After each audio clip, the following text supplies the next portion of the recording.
Welcome to a brand new episode of the Bit Nerd, your daily nerd on the most interesting car of the day from all the automotive enthusiast auction sites. My name is John Polnik. I welcome you to the show along with my partner, Michael Deeb in San Francisco. How are you, good sir? Oh, dude. Well, we're still alive. I last time I checked, my money's still in my bank, so we're licking our wounds here. We're just licking our wounds, and we're just just happy to be joining you this morning, JP. Well, we know that strange things are afoot at the Circle K of finance right now. Lots going on. At the time we're recording this, there's some crazy stuff going on, but by the time you watch this, it's probably going to be a little bit old news when it comes to what's going on with the financial situation. But Or it'll have gotten yeah, worse. it's definitely going to be affecting how we predict bids going forward here. We don't know if the end is nigh or if the end has already happened. At the time of recording this, you can go back and look at our episode with Clint Russell, specifically having a conversation about the banking system and how that collapse of SVB may or may not affect the value of your classic car and all your investments for that matter. So go check that episode out. We published that last week, but right now we are getting after, we are still doing the show. We're still talking about the Right. most interesting car of the day from all the automotive enthusiast auction sites, because it's not like no one's auctioning cars anymore. We're still selling cars. Things are still going on. The end hasn't happened yet. Maybe it has again by the time this Yeah. episode goes on. But the missiles aren't flying or anything like that. So that's good. Yeah, if you're new to the show, what we do here is we find the most interesting car from the auction sites. We dig through them all. We're a couple of nerds. We find that most interesting car. We have a conversation about that car, and then we make a prediction about what's going to happen with that car's auction. How much will it get bid to? Will it sell at all? All those types of things. And then at the end of the episode, we go in the future and we reconcile the results with with our predictions. So we do have a time machine right here in the studio and we use it. So stick around to the end to see if our predictions match reality, and you can play along with us by putting your bids and predictions in the comments below. We love it when you guys do that. We have great fans. The Nerd Herd, the Nerd Nation is real, and we love you guys. Church House, Myers, 5150, Family Guy, all y'all, and a bunch of new people. Ross. I got to go in there. I got to get in, and we're trying to respond to all the comments on the videos, and we love doing so. But we're a little slow to do it sometimes, but we're recognizing more and more names that are regulars commenting on there. So we Yeah. really want to acknowledge you guys. Swag is on the way. I know we've said it a million times before, but it's happening. Oh, Things are good. going on. So, all right. What is today's most interesting car of the day? Is this a car that our sponsors, God and Porsche and God and Classic, might be interested in, Michael Deeb? Ooh, they could. This 2008 Porsche Cayenne S, the first generation, the E1 platform Cayenne, is a Porsche classic. So I wonder if Steve Thiel or Godden Classic has sold any E1 platform Cayennes as a classic through their classic department, because this car certainly would qualify. JP, this car is on Bring a Trailer. It's offered out of Scotts Valley, California. It is an S, which means it's got the 4.8-liter V8. And our car has just 44,000 miles. And I have to say, JP, I'm the guy that loves the special editions. I'm the guy that thinks stickers make a car more valuable. And I have, and you know this, been pining for a Trans Siberia for quite some time, probably since you've known me. I've never owned one, but I've wanted one for a long time. Uh, but what I realized is if you take the stickers off a Trans Siberia, what you get is a E1 platform Cayenne with the S, sort of trim, but it's a dot two, which has this car's beautiful front end with the grill openings and sort of the I don't know, it's just kind of like a straight side to those big inlets underneath the headlights. The car has silver brake calipers, and it looks pretty damn handsome in what Porsche calls Jurama beige metallic paint. I wish this car had a black leather interior, JP. Unfortunately, it's got the Havana and sand beige leather interior and that very orange colored wood. Um, but I don't know if that would maybe prevent me from bidding on it if I was really, really serious. I've wanted an E1 Cayenne for a while now. Believe it or not, I've never owned one of these things, but this one looks to be in really nice condition, and it's just, not anything more than you need, just sort of what you and not anything more than you want, just sort of what you need. 18-inch turbo 2 wheels, the aforementioned silver calipers. It's got a tow hitch and a sound system and, power seats and all the hoopla and whatnot. Just looks like a really nice car. Now, not that long ago, JP, you could have bought this car for 10 to 15,000 bucks. I picked this car last week thinking this would be a car that'd be interesting to see if it would reach, in my mind, is this now a $30,000 car? Like, it has inflation taken such hold that values are so wackadoodle that this might be a $30,000 car. So that's kind of why I was bidding on it. But as we go live to record the show and all the craziness that happened at the end of last week with the banks, um, I am definitely going to have to temper that sensation. I don't think this car stands a chance to get to 30 grand anymore, because I think a lot of things have changed just in the few short days since I picked it till we recorded. So, JP, you know these cars way better than me. I'm sure you've owned a basic Cayenne S at some point. I know you've owned a car with this interior. I've sat in it. Tell us more about these cars and why they're so good. I have always told people that Porsche over-engineered the hell out of the first generation of the Cayenne. They made a car that could do the Paris-Dakar rally right out of the gate, or the Trans-Siberia, and win the damn thing outright, even though they were in a lower class with like a production-based model. These cars are completely over-engineered, and yet the customers that buy them just need them to go to the mall and back. But you've owned several of these. I want one. Tell me why you would never talk me out of buying a car like this.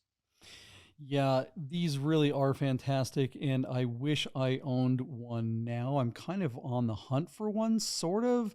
I have a Macan and would way rather have one of these. You'd mentioned that the S trim is what the Trans-Siberia is, basically without the stickers. That's not entirely accurate. Yeah, I know, but I mean, A Trans-Siberia is a GTS, not an S. So you get a little bit well, more with the well, GTS. time out, But time out. yeah, So time out. It is an S. It's a Porsche Cayenne S Trans-Siberia. The only thing that's different is it has the GTS specification motor, but all of the bodywork and the running gear is S trim. All of the trim mm, on it is S, but it that's got the not accurate. GTS motor. No, that's not accurate. If you look at a GTS and you look at a Trans-Siberian, the Trans-Siberian has the big gills on the front and has the rocker panels on the side, that the GTS has, but the Cayenne S doesn't. We're not talking about a drastically different thing here for anyone who's not Yeah. really nerding out, but it is a trim level that's a pretty big deal. I think also the Trans-Siberian interior doesn't have the GTS seats, which It are it does, drastically different. but Porsche designated it a Cayenne S Trans-Siberia, and the Trans-Siberia package includes GTS seats and GTS motor and maybe even some bodywork things. But the car, the way Porsche classifies it, is as a special package on an S, which I always thought was kind of ridiculous, because if you're going to give it the GTS motor, why not just call it a GTS and charge even more money for it? Yeah, I But mean I don't think the car is sold everything very on well. everything on it was Yeah. GTS. I mean, on the I know. Trans-Siberia, the I crazy know. thing is, but Yeah. all right, well, yeah, I mean, we're not talking about a Trans-Siberia. We're talking about this kind of This basic particular. bitch of Yeah. a Cayenne, the workhorse of the Cayenne. These things are, you're absolutely right. They're over-engineered. They're bulletproof. Um, they have a couple little Achilles heels, but nothing that's like, it's nothing like the IMS on a 996 where you'll have the whole thing just blow Right. up and be worthless. Um, our What are friend Tony what are the Muzik, ones we have to Yeah, what's I that? was gonna say, which one are the ones we have to watch out for? Because we haven't covered a Cayenne in a while. So tell our audience what are the things they should look out for on an E1 Cayenne? Drive shafts and that's a drive shafts and what is it? The high pressure fuel pumps are really expensive on these. I mean, Oh, they're like 2,500 oh bucks for yeah. a freaking fuel pump on these. The Wow. S's, it's expensive to do any of the regular maintenance, like a alternator or, like I just said, the fuel pumps. The drive shafts are always a problem on these. But again, you're not talking about major stuff. You're talking about, a few, excuse me, a few grand to update them. They're at some point they're going to be an issue, but overall the engines, I've never seen one of these engines fail. I've never seen one of the Wow. transmissions fail. And I was just saying, our friend Tony Mazzagatti over at 900 series, he has one that has almost 300,000 miles on it. His is a Jeez. dot one, Cayenne S that looks very similar to this, the same colorway and everything, but it doesn't have the facelift. And the dot ones have a cooling line issue. You got to pin the cooling lines. That's a little expensive to deal with, but again, as Yeah. long as they don't fail and cause the engine to overheat, you're probably going to be fine. These things really, really, really are bulletproof, and one of the best Porsches from a reliability point of view that they've made in the modern era. I have a Macan, and I would very happily own one of these instead. Um, Yeah. Considering everything that's going on in the financial markets, when I bought the Macan, I bought it, and it is a GTS trim. I bought that when things were pretty robust about a year ago, and interest rates were very, very low. And I wish I Mhm. would have traded it in before interest rates went up. Not kidding. I mean, You and me both. when you Yeah, kind of no, I see things, know. what was going on, I'm like, going, yeah, you know what, this is too much. I should get out of this thing. But then looking at it, going, okay, well, I could get something less expensive, but the payment's going to wind up being close to what it was before because it's going to be twice as much interest. So I was just like, well, screw it. I guess I'll keep Unbelievable. this. But yeah, I would way rather have a a paid off Cayenne like this one than be Yeah. in debt on my stupid Macan. Um, yeah, the only downside to this Cayenne really is that it really is not attractive inside. They're terribly comfortable. They're great driving cars. They have tons of power. Yeah. They handle surprisingly well. You can tell that they weigh a gajillion pounds. This is a basic one, so it doesn't have anything like PDDC, but it still handles really great. It's just that Yeah. sea of beige trim in every way. It's like living in the desert here. There's just beige everywhere. Yeah, it's and that I mean, that is kind of the drawback. I don't mind the exterior color, but if I wish it had a black interior, I'd really be very interested in this car if it did. But that being said, John, let's go to the numbers. Our 44,000 mile 2008 Porsche Cayenne S that is really just down here by Santa Cruz. This is the DWA guy's backyard. Scotts Valley is actually where Canepa is sitting at just $13,000, and it closes a few days from now. So it's got a little bit. It's got actually quite a few days until it closes. So it's got some time left. JP, it's sitting right now on 6 bids, so not a lot of action. Initially, when I selected the car, I thought, "Wow, that's interesting. Like, could that be a $30,000 car?" But as the news is broke and that some of the banks have failed, I don't think that's going to happen. I don't think we're going to come anywhere close. So, JP, I'm going to say that a Cayenne S today is going to bring $24,000. And then I kind of acquiesce to you because I do feel like you understand the value of these cars better than I do. So am I high or low at 24 grand? Where are you going to park your bid? Yeah, I think you're high on that one. I don't mean like you're smoking dope high. I mean, if this were like it has Yeah. really low miles. So that's, I mean, at 40 something thousand miles, that's as low Yeah. as you ever see one of these. But I think it would have to be like teens or something like that to be in that number range. But I mean, look, E1.2s with decent miles, under 100,000 miles are kind of in that 15 to $18,000 range. With things softening a little bit, yeah, I think it's going to be tough to make it up to 24. But it's still possible that it could make 20 because here's the thing. As much as there is craziness going on in the financial markets, less expensive cars in a downturn are what a lot of people are going to be looking for. A lot of people are going to be like me going, all right, well, I need a daily driver that I can just cash out and not have to worry about much depreciation. I'm not going to go out and buy something brand new because that's going to cost me a high interest rate, and I don't want to be on something that's going to have a horrible depression curve. This thing is kind of like where it's worth and what it's going to be worth for a long time, Yeah. and you could drive this to the end of time and not have a car payment, at something like $20,000. The other thing too is that right now again, when we're recording this, we don't know, in a week Yeah. from now how things are going to be, but we are still in tax season. and a lot of people are still getting, they're getting their refunds and stuff like that. So people are going out, Yeah. and some people are using that refund to just buy a car, and some people are using that as down payment on cheap cars. That is kind of a trend that happens every year this time of year. Certainly there are going to be fewer people maybe than in the past, but a lot of, car dealers look at this kind of year, the lesser expensive car dealers look at this kind of time of year as kind of a Christmas time, Yeah. for them, because they're like, okay, well, people have some money. I think a lot of people are getting unpleasantly surprised with their tax returns. They're not getting the kind of refunds that they're used to. So yeah, 24 I think is going to be high. I'm going to park it under there at like 19.9. What's this? This is a 958. So I'm going to say 19,958. That's going to be my number on this. 19,000. 958. Yeah, jeez. Yeah, all right. exactly. What do you guys All right, everybody. What do you think? yeah, Come on. Is JP's this cracked out? is this a great apocalypse car? I mean, it doesn't exactly get good gas mileage, and you could certainly see a situation where fuel prices start spiking too, as people are looking at places to put money. Are they going to look long and say, okay, is energy futures going to go up now too, or who the heck knows what's going to happen? But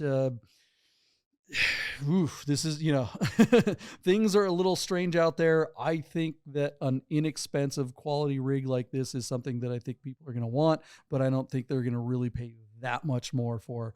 What do you guys think? Now's the time to put your bid in.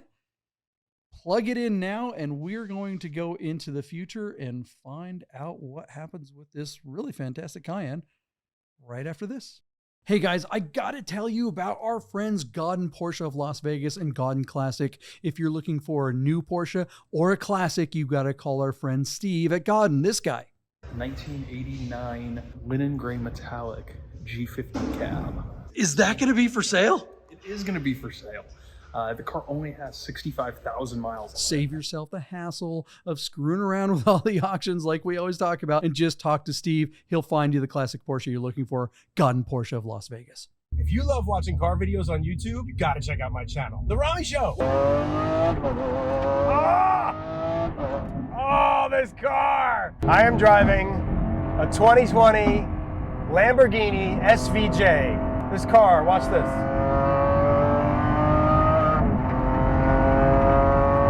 Oh. All right, guys, Rami. welcome to the future, and our boy Rami on our sister channel there on the Rami Show. If you haven't checked out the Rami Show and you like car reviews, that is something you gotta do. We have fun making that show. All right, guys, we are back with the results of this Cayenne. Before we get to the results of the Cayenne, I just wanted to kind of we have a third nerd on the back half of the show. What do you think of that? Let's Absolutely. get to it. Where is he? He's going to be to my left. There he is. There we go. Andrew Hey, guys. Pappas from How's it Costa going? Mesa, live at the Costa beach Mesa, with a shirt California, on. baby. Yeah. Hey, man, how's it going? I'm good. How are you guys? It's good to be here. Good, good. Thanks for joining us. So without further ado, we are going to cap this 2008 Porsche Cayenne S that was on Bring a Trailer. The last of the sort of second edition of the first platform of the Cayenne. This is an S with the V8. Right. It's got 44,000 miles, and it was offered out of Scotts Valley, California. That's up where Canepa lives. Just a really nice car. We hadn't done a Cayenne in a little while. Just to review, I was big on this car. I think I'm really feeling one of these cars, JP. I want one of these. So I said 24,000. You're always the more pragmatic one. You came in at $19,958. Pappas, before we give the result, any idea what you think a Cayenne S with less than 50,000 miles is worth these days? I was just going to ask the miles, but you just told me. So I'm going to go with, I'm sorry, what was JP's bid again? $19,958. Very specific. I hate to say it, but I think 23.5. I'm kind of 23.5 between you guys. Okay, well, you're Because of actually the really lower mileage, and that's on Bring a Trailer, right? It is on Bring a Trailer. Decent photos. Okay. You came in right under me, so you and I kind of have the same bid. JP won this one. Their car sold for $20,250 on 31 bids on Bring a Trailer. So 31. JP, Okay. JP, tell us again why you think that's closer to a $20,000 car and not a $25,000 car. Is it simply the colorway that if this were a silver black car, it would have brought more money? Or do you just think that, early Cayennes just aren't worth that much, especially basic ones? Yeah, I mean, I think it's just the latter. It is the color didn't help for sure. If it were a better color, it certainly could have brought a couple bucks more. But gold beige. Yeah, I mean, it's just one of those cars that these really are fantastic. But I mean, it's hard to get baller status in one of these. I mean, someone paying 20 grand, they start to have some options in stuff that's going to maybe look a little cooler. But I mean, I think this is a great vehicle. Like all around, I would be much happier driving this than my dang Macan. I really do wish I had this instead, because you just don't have to worry about this car. You just get in it. It's almost a Toyota, for crying out loud. Andrew, you ever had one of these or driven one?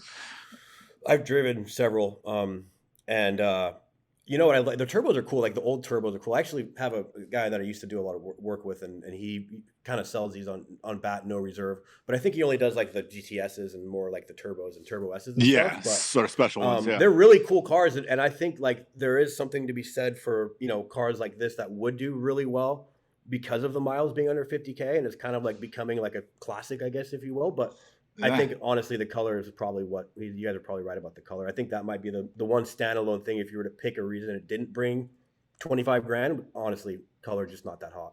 Having actually owned one with a beige interior, actually a couple, it is a lot of beige, man. That is just so much beige. Yeah, just cashmere on cashmere on cashmere. That dashboard that goes all the way to Cleveland. I mean, it's just like, come on, man. Can we find something that's not? Yeah. It's like shopping for your like mom a little at Lane contrast. Bryant. Yeah.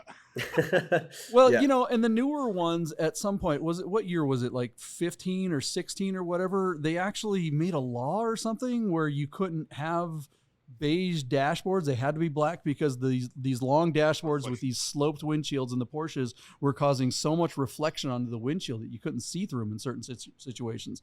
So, that's a legit At least the leather issue. was staying there, unlike like the Lotus Evoras and things like that, peeling up. Yeah, that's a good point. These really are bulletproof, man. They have stood the test of time. Unlike the turbos and the GTSs that you mentioned, Andrew, these are really goddamn reliable. I mean, but the turbos and the GTSs are just persnickety as hell, and they have so many really expensive. I mean, John, let me ask you: if you have a GTS that doesn't have the air suspension, wouldn't it be as reliable as this car? Because it's still normally aspirated. It's still naturally aspirated, but it's got that different valve train or whatever. I mean, there's a bunch of extra crap that's crazy expensive. It's got the liquid cooled alternator like the turbo does, whereas this one doesn't. It's got the super high pressure fuel pump, which is like $3,000 for a freaking fuel pump. I mean, are you kidding me? But really, the turbo, this will blow your mind if you haven't had that. If you get a turbo of this era and you need to replace the alternator, the entire drivetrain has to come out. For an alternator. For an alternator? What are you talking about? I mean, an engine out service on something like this. Our good friend Daniel over at German Motors here in Las Vegas, he has a great saying.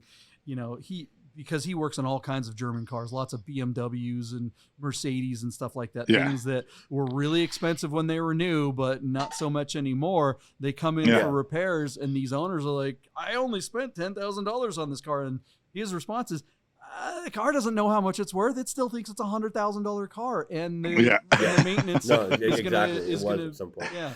So I find that Tony over at 900 series, he owns one of these, and his has almost 300,000 miles on it. That's incredible. I mean, I want one. Yeah, I want one bad. I love that front end, and I want one. So I'm glad we covered. I believe you because you do love these things. I know you like. I remember you talked about driving a GTS. Obviously, this is not a GTS, but if they're reliable and you can, kind of daily the thing, why not? Right, for 19 grand. Yeah. For to the end of the time, it's like a Porsche LandCruiser. You just put gas in it Porsche and go. LandCruiser. We have an E2 diesel that my wife drives, and I mean, we've put at this point like 65,000-70,000 miles on that car in like 4 years, and it's been probably one of the best cars I've ever bought. So I definitely want one of these. I'd love to have my first E1 platform Cayenne. So there you But go. not That's the show. cashmere exterior, probably. Not cashmere. No, I'll wait for my. You would not have been black. bidding on that. Okay, got it. All right. I don't know. I could live with the cashmere exterior. It's the interior that kills me. Like, I don't know, wrap this thing or put some graphics on it or make It's hard it, to wrap leather, right? Yeah, there's nothing you can do about that interior, man. Spray paint it? I don't know, whatever. What do you guys think of the results of this E1.2 Cayenne? Was that well bought? Is this a great kind of vehicle to go into the apocalypse? I mean, the end is nigh, so why not drive this around? Andrew, you want to plug? Where can we find you, and what do you do when you're not nerding out with the nerds on the Nerd Herd? Well, my Instagram is the driver 88. That's what I post a lot of my personal stuff that I build. I actually build a lot of old Chevys and Blazers and things like that. Yeah. And then I my day to day is basically wholesaling exotic cars and some retail. And lately, as I was telling Deeb the other day when we talked, hugely into Bring a Trailer now. So I'm actually kind of lucky that I've got a pretty good account status with them, and I've been able to get cars up, quickly. VIP, baby. Andrew just crossed 700 units sold on Bring a Trailer. Now he's VIP. 70. That's why I said 70. Okay, yeah. You just added a zero. It's fine. But yeah, whatever. No, it's like same thing, right? No. But I've noticed that obviously once you get a certain amount of sales, and you can get things up quicker. That's awesome. The first car that I ever did was that Celine. That was just like, honestly, absolutely unreal what it sold for. And that was my idea because I wanted to give it a shot back then, but my buddy had the account. So, I've really been a big believer in the platform, and, they've been good to me. So I'm going to keep that going. And that's kind of where I do most of my retail deals now on there. Hey guys, I gotta tell you. Sorry, we have a little glitch there. Hey, what have you seen our sister channel, The Rami Show? Have you seen his D90 with LS? What is this? An LS8 or something LS3? like that? No, it's the latest LS engine. Whatever. Oh wow, no, I haven't seen. I need to go check. I saw the other day LSA. that he was on one of the videos, or you guys are kind of involved with him. But that's LSA. Yeah, that's a supercharged. That's like a motor out of a CTSV or a Corvette. Z06 from great motor. It's basically a Mustang D90. It's absolutely sick. Crazy. And yes, this is our sister channel. Rami and I are partners on the Rami Show and a bunch of other stuff. I gotta definitely watch his stuff, and maybe you could get some of my cars on there at some point. So just so you know, JP, I'm going to say this. I know we're going long on this edition, but Rami and Pappas need to meet. They're perfect for each other. No, sounds like it. He's like my guy for sure. Because Rami's made of money, and Pappas just wholesales and sells exotic cars and overpowered K5 Blazers and stuff. So they would get along thick as thieves. He seems like a guy I would get along with very well. Absolutely, sure. Yeah, that's so funny. All right, guys, we're going to wrap this one up. Thanks for hanging out with the Nerd Herd and the Nerd Nation. We love you guys for subscribing and all the great comments. We have so many people. We're seeing new subscribers every day, and we really love seeing that. Of course, the channel is growing, and we do this for you guys every single day. The most interesting car of the day from all the automotive enthusiast auction sites. Thanks, Andrew, for hanging out with us. And, thanks, Andrew. You going to come back tomorrow? I will be around anytime you want me to. All right. We are going to close this bad boy up. See you guys. All right, guys.